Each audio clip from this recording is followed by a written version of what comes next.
Halo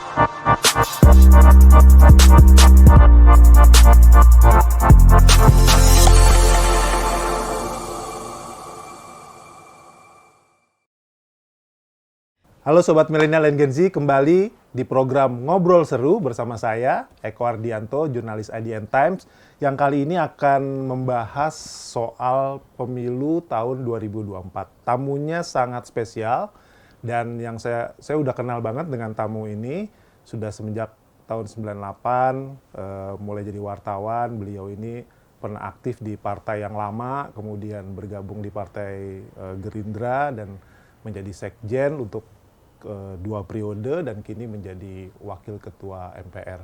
Nggak jarang wartawan yang bisa wawancara langsung one on one dengan Mas Ahmad Muzani, Sekretaris Jenderal DPP Partai Gerindra. Langsung kita sapa aja Mas Muzani. Mas Muzani, apa kabar? Baik-baik, Mas Eko. Sehat ya, Mas? Alhamdulillah baik-baik. Baik-baik. Kayaknya sebanyak banyak pertemuan dengan partai-partai, wajahnya semakin ceria. Ya, kemarin kita baru saja meresmikan Sekber, Sekretariat Bersama antara Gerindra dan PKB pada hari Sabtu. Kemudian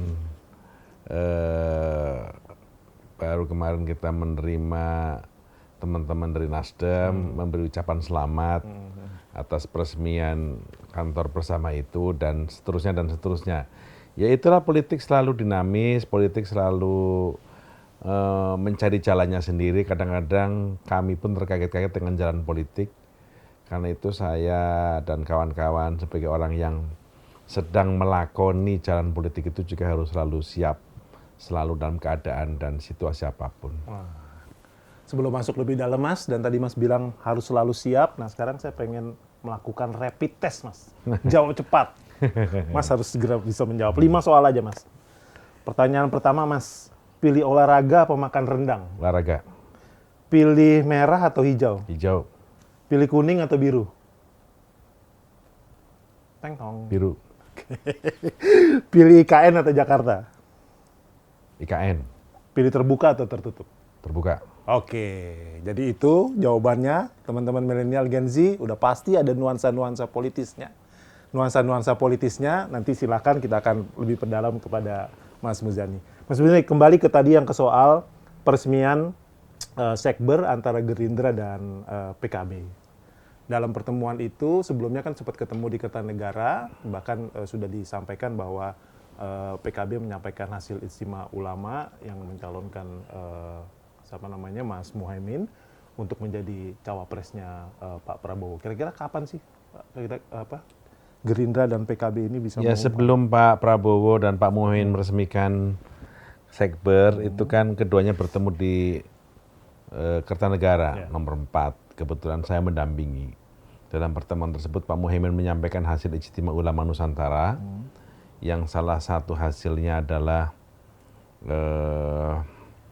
meminta agar Pak Muhaimin maju menjadi calon presiden atau wakil presiden, dan diharapkan keputusan ini sudah diambil di bulan puasa, sebulan puasa, karena puasa diharapkan menjadi awal konsolidasi bagi kekuatan politik seorang calon presiden dan wakil presiden. Dan Pak Prabowo prinsipnya mendengar dengan seksama, menyimak serta memperhatikan pandangan dan saran dari para kiai, para ulama, para habaib dalam Ijtima Ulama itu, dan beliau sangat menghargai dan menjunjung tinggi pandangan tersebut. Akan tetapi tentu saja pandangan itu tidak bisa dijawab serta-merta. Karena itu Pak Prabowo memerlukan waktu, pemikiran, dan renungan untuk memberi respon dan jawaban atas pandangan tersebut. Dan biasanya Pak Prabowo nanti pada waktu yang dianggap tepat memanggil orang-orang yang terpercaya untuk diminta saran pandangannya, sampai kemudian beliau nanti ambil keputusan tentang satu dan lain hal itu. Dan saya kira cara pandang itu menjadi cara pandang dan tradisi Pak Prabowo di dalam mengambil keputusan-keputusan penting di dalam partai kami. Karena walaupun beliau secara inherent dalam anggaran dasar memiliki kekuasaan yang melekat, bisa mengambil keputusan apapun tentang calon presiden, tentang calon wakil presiden, bahkan tentang calon-calon menteri dan semua jabatan-jabatan publik yang dimungkinkan oleh seorang kader partai, tetapi biasanya beliau selalu dalam mengambil keputusan, selalu mengambil cara-cara untuk bermusyawarah. Kolektif kolegial menurut beliau adalah cara yang baik, pikiran orang banyak lebih baik daripada pikiran 1-2 orang. Artinya masyarakat, publik maupun kader PKB dan Gerindra harus bersabar minimal sampai sebelum bulan puasa. Ya harapannya seperti itu dan insya Allah itu sudah menjadi bagian dari kami antara Gerindra dan PKB. Sepertinya masih saling menunggu ya Mas, partai lain yang sudah punya calon juga, udah punya tiket sendiri juga belum mengumumkan, kemudian ada yang sudah mengumumkan capres tapi belum berkoalisi secara bulat, kayaknya masih menunggu satu sama lain. Ya kan memang kadang-kadang dalam kompetisi sepak bola kan juga begitu. Misalnya komposisinya 2, 4 berapa, terus dan seterusnya. Terus si itu dipasang sebagai apa dan seterusnya. Itu kan juga akan menentukan tentang komposisi kekuatan kesebelasan. Di permainan atau di percaturan politik juga saya pikir juga sama. Si itu berpasangan dengan siapa, si ini dijadikan apa oleh koalisi ini, sehingga itu juga akan sangat menentukan. Meskipun kita tidak bermaksud seperti itu, tetapi kan kemudian kita juga harus memperhatikan berbagai macam kompetitor di dalam pencapresan. Siapa yang akan dicalonkan oleh partai A, koalisinya dengan partai mana, wakil presidennya siapa, dan seterusnya itu menjadi penting. Taktik jadi penting ya? Menunggu waktu momentum juga berarti? Menunggu waktu momentum dan seterusnya itu menjadi sesuatu yang penting. Oke. Mas, berarti kalau begitu ada juga publik yang menanyakan apa mungkin, kemarin tuh waktu peresmian Sekber kan Mas Sandi sempat datang, kemudian disambut sangat cukup meriah lah sama kader gitu kan. Karena sebelum di tengah isu dia akan pindah ke partai lain. Ada kemungkinankah mereka berpasangan lagi seperti tahun 2019? Ya sepertinya enggak. Enggak itu artinya sebagai sebuah kemungkinan itu kecil. Karena situasinya berbeda, termasuk koalisinya juga berbeda. Oke. Nah, kemarin yang istimewa, persis di tanggal 26 Februari, Nasdem sebagai tamu pertama yang berkunjung ke Sekber. Ada pembicaraan khusus di dalamnya, Mas? Ya, teman-teman Nasdem memberi ucapan selamat atas diresmikannya sekretariat bersama antara PKB dan Gerindra. Dan kami menyambut dengan senang, dengan gembira kedatangan teman-teman Nasdem di sekretariat bersama itu. Saya kira ini sebuah cara baru, tradisi baru, sebuah contoh bagaimana meskipun pandangan-pandangan politik itu berbeda, pilihan politik kita berbeda, tetapi kita masih bisa duduk bersama untuk makan bareng, kemudian membicarakan tentang masa depan bangsa kita di luar keputusan politik masing-masing. Kami kemarin mengatakan bahwa kita baru saja disuguhkan oleh sebuah kompetisi besar dari Qatar, Piala Dunia. Semua orang datang ke Qatar dengan kesukaan dan kecintaannya kesebelasan negara masing-masing. Harapannya tinggi, ekspektasinya tinggi, bahkan dukungannya luar biasa. Mereka bisa duduk dalam tribun yang sama, menyaksikan kesebelasan yang dicintai untuk bertanding, tapi kemudian hasil akhirnya ada yang menang, ada yang kalah. Yang menang tentu bergembira, yang kalah tentu sedih, bahkan bisa kecewa. Tetapi kemudian yang kalah dan yang menang bisa keluar stadion bareng, saling menghargai satu sama lain. Dan yang kalah menghargai yang menang menghargai yang kalah. Ya itulah demokrasi mestinya seperti itu. Dan itu yang kita harapkan dalam demokrasi kita di tahun 2024. Ada kompetisi, adalah sebuah keniscayaan. Ada kompetisi, adalah sebuah keharusan karena partai politik juga harus tetap bersaing. Tetapi yang harus dijaga adalah kita memiliki obligasi bersama untuk menjaga persatuan dan kesatuan bangsa. Itu adalah obligasi yang harus tetap kita tunaikan sebagai penyelenggara negara. Persatuan dan kesatuan bangsa. Tapi kalau Mas tadi menyamakan sebagai tim kesebelasan begitu, Nasdem udah punya capres sendiri, katakanlah kapten gitu ya, Pak Anies. Pak Prabowo adalah kaptennya Gerindra gitu. Bisa ketemu? Dunia politik ini cair. Oke. Nah, kalau tadi Mas bilang dunia politik ini lain, cair, di dunia politik kan juga ada gium bahwa tidak ada yang tidak mungkin di politik. Nah, artinya kalau tadi Mas, kalau saya tanya pilih merah apa hijau, pilih hijau sih. Nah, kalau misalnya merah kira-kira gimana Mas? Sama saja hubungan kami dengan teman-teman merah sangat baik. Hmm. Eh, Mereka adalah kawan-kawan pemenang pemilu mayoritas di DPR, sehingga menurut kami eksistensinya nggak bisa diabaikan begitu saja. Kekuatannya luar biasa. Bicara perubahan di Indonesia tidak mungkin terjadi jika perubahan itu tanpa merah. Semua perubahan yang akan dilakukan di Indonesia hanya mungkin terjadi kalau kita bersama-sama dengan merah. Jadi itu juga kekuatan yang tidak bisa diabaikan begitu saja. Tapi komunikasi sama merah kayaknya kurang. Baik-baik saja. Kami nggak merasa. Dan merah dengan kami juga itu kami bersahabat. Dulu sering orang mengkaitkan kalau pertemuan dengan PDI Perjuangan tuh ada perjanjian batu tulis. Apakah mungkin itu bisa diungkap lagi? Oh enggak, perjanjian batu tulis itu sudah selesai di tahun 2014. Oke. Karena ya itu selesai lah begitu. Itu sebagai sebuah sejarah ya sudah. Gitu Mas. Jadi nggak ada kemungkinan itu tetap ada, tapi belum gimana Mas? Enggak, dengan merah kami baik-baik saja dalam arti hubungan Pak Prabowo dengan Bu Mega baik. Pak Prabowo sangat menghormati Bu Mega juga sangat menghormati Pak Prabowo. Hubungan kami di DPR dengan teman-teman PDI, saya dengan Bu Puan, saya dengan Mas Bambang Pacul, baik sekali. Demikian juga kawan-kawan DPR Gerindra lainnya dengan teman-teman PDI juga baik. Karena itu adalah orang-orang yang juga senior di Senayan. Sehingga kami harus banyak berguru, harus banyak mendengar, belajar tentang bagaimana cara memperjuangkan sebuah kepentingan rakyat. Mas, satu yang sekarang lagi menarik perhatian orang adalah safarinya Pak Prabowo ke orang dekatnya Pak Jokowi, ke Solo dan ke Medan kemarin. Ini ada makna-makna politis di belakangnya? Iya,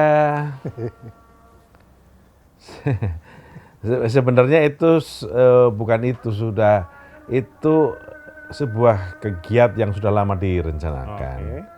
Dan kemudian menjadi kebetulan di Solo, kemudian sekarang di Medan. Ada beberapa giat di Medan kan kebetulan juga persamaan dengan Pak Prabowo menjadi saksi atas pernikahan Daniel. Jadi ya kebetulan, tapi kalau mau dikait-kaitkan bisa saja itu, boleh saja. Semua serba kebetulan. Iya gitu. Itu adalah pendekatan yang paling efisien Mas, mendekatkan kepada anak atau mantu, ya kan, untuk mendapat, karena biar bagaimanapun orang menyatakan bahwa 2024 ini yang penyelenggaranya masih Pak Jokowi, karena itu perlu mendekati Pak Jokowi. Dan survei-survei selalu menyebutkan pendukung Pak Jokowi, kalau puas dengan pendukung Pak Jokowi, maka elektabilitas terhadap Pak Prabowo itu juga semakin meningkat. Gimana Mas menjelaskannya? Saya kira sinyalmen, anggapan, bahkan pikiran itu saya kira tidak keliru. Pak Jokowi adalah presiden di 2024 Februari yang masih eksis. Beliau baru akan mengakhiri jabatannya di 20 Oktober 2024. Ya.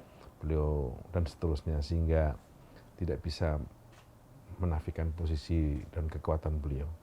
Belum lagi pendukung dan loyalis beliau masih cukup dominan, cukup kuat. Jadi saya kira ya di Indonesia ini kan begini Mas Eko ya, di Indonesia ini kan, di politik Indonesia itu juga tidak boleh menang-menangan. Karena itu semua kekuatan juga harus kita rangkul. Partai politik harus kita rangkul, tokoh-tokoh harus kita rangkul, tokoh-tokoh agama juga harus kita rangkul. Semuanya kita rangkul, karena Republik Indonesia itu adalah negara yang didirikan dalam sebuah keniscayaan yang berbeda. Ya, suku, etnik, bahasa, agama, dan seterusnya lah pokoknya. Kita ini berbeda.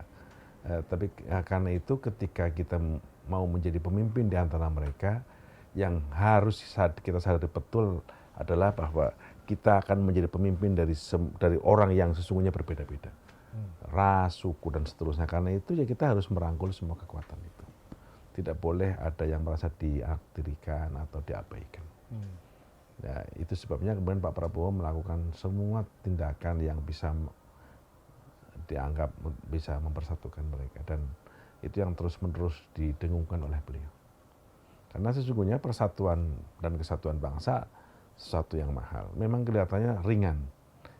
Saya bisa duduk seperti ini di sini karena ada persatuan. Kemudian bapak ibu saya, keluarga saya bisa mencari nafkah dengan baik karena ada persatuan. Anak-anak saya bisa bersekolah karena ada persatuan. Politik bisa stabil karena ada persatuan.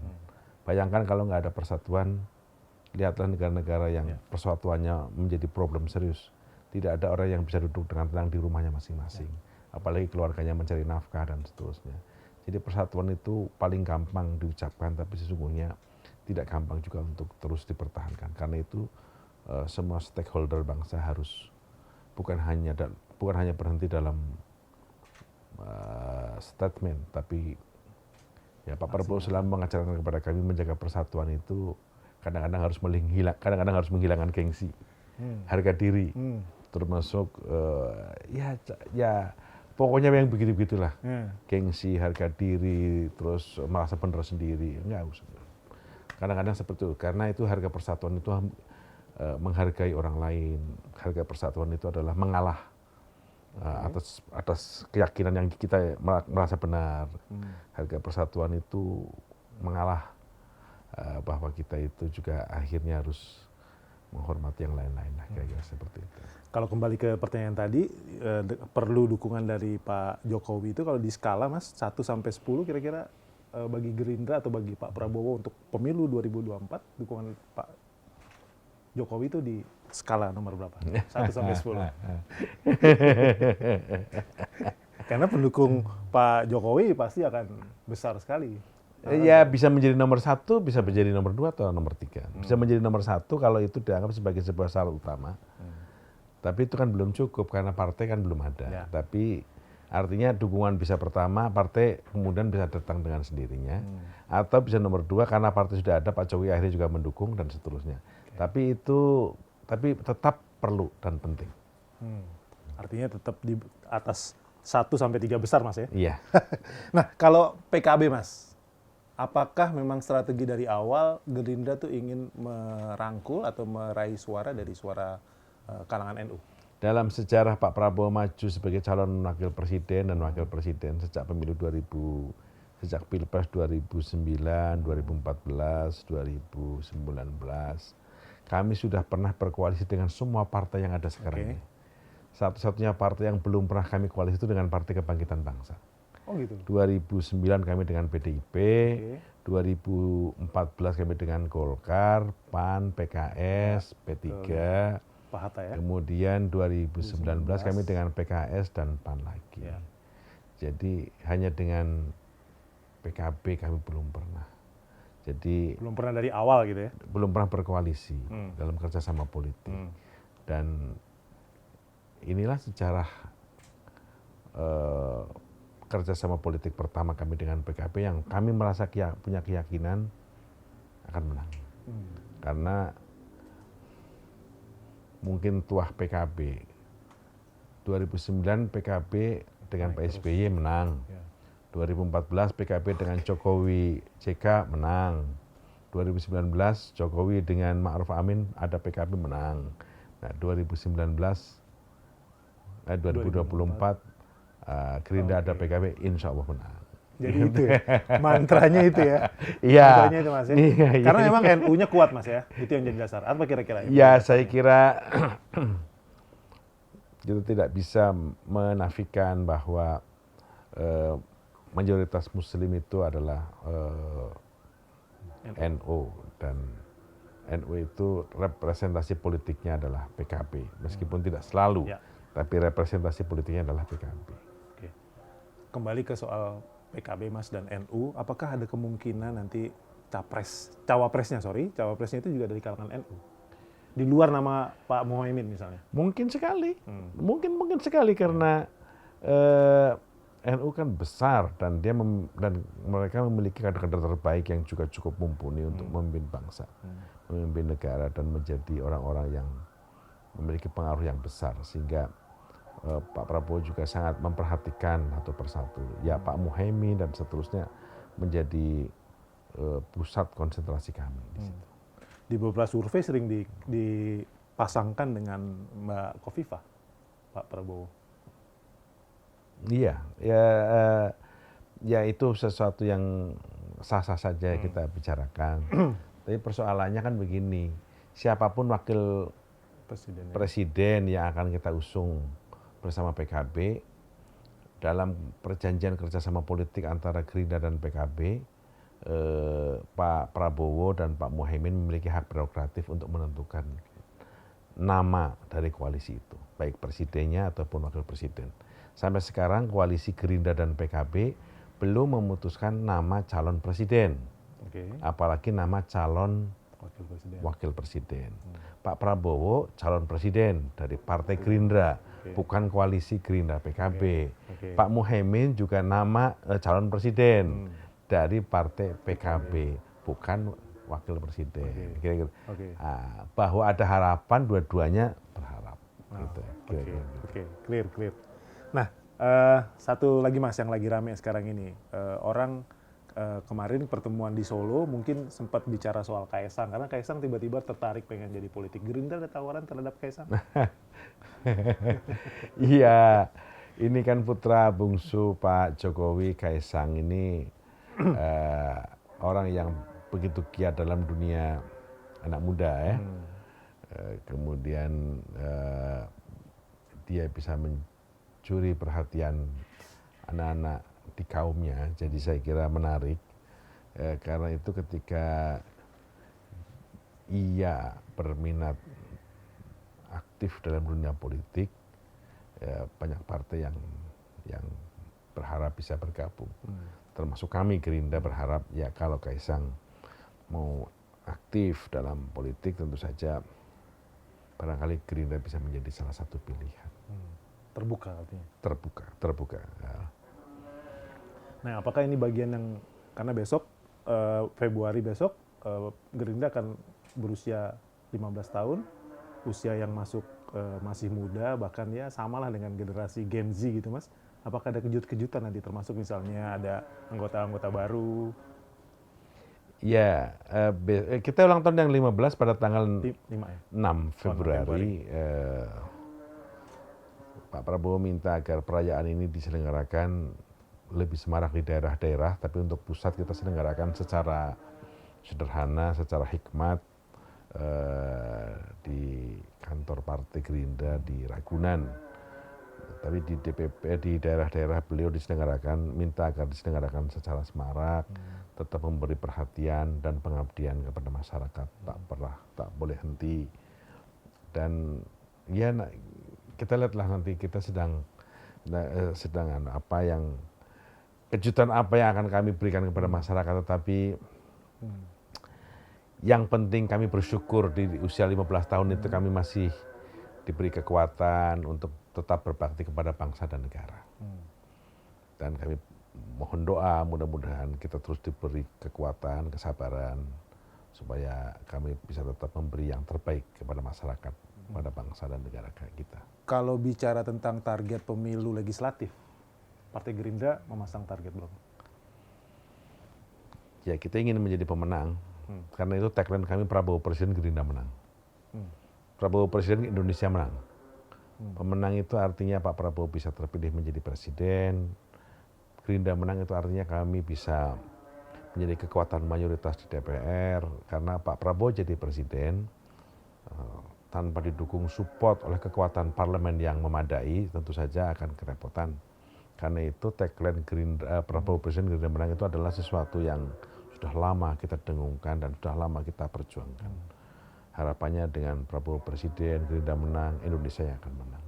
Karena jabatan yang akan kita raih sebagai presiden untuk Pak Prabowo adalah jabatan untuk Indonesia, bukan jabatan untuk Gerindra. Pak Prabowo akan menjadi presiden Indonesia, Pak Prabowo akan menjadi presidennya semua partai, bukan hanya Gerindra tapi semua partai politik. Apakah yang mengusung ataupun yang tidak mengusung. Itulah jabatan yang akan kita raih, dan ya itulah seharusnya jabatan publik. Siapapun yang menduduki harus merasa dirinya adalah bagian dari keseluruhan rakyat Indonesia. Kalau ingin menang pemilu 2024, banyak orang bilang harus bisa meraih suara milenial and Gen Z. apa strategi khusus Partai Gerindra? Kebetulan IDN Times tuh targetingnya adalah milenial and Gen Z, yang bisa Mas bagikan atau bocorkan kepada milenial dan Gen Z, strategi apa yang akan dilakukan oleh Gerindra? Di sosial media Partai Gerindra saya kira kita sangat mencoba untuk terus menjadi media darling ataupun media kawan bagi anak-anak usia itu. Kita gunakan bahasa yang baik seperti bahasa mereka, kita gunakan sosial media itu sebagai kawan dari seusianya dan seterusnya, dan kami bersyukur karena kami bisa mendapatkan tempat di hati kawan-kawan itu. Adik-adik kita, anak-anak saya itu bisa mendapatkan tempat itu, dan mungkin salah satu partai yang sosial medianya bisa diterima oleh anak muda barangkali Partai Gerindra yang... Kalau bisa disebutkan satu contoh program kerja yang paling tepat buat milenial Gen Z yang di...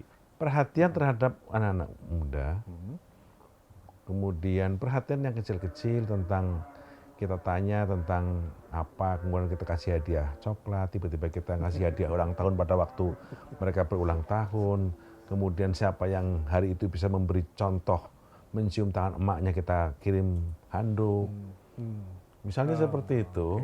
Lebih kena ya? Ada empati, ada simpati, meskipun mendekati mereka tetap harus dengan ketulusan, Mas. Nggak bisa tidak dengan kepura-puraan. Kejujuran, ketulusan, dan tapi spontan, bukan pura-pura. Kalau ada kejujuran, ketulusan itu pasti spontan biasanya.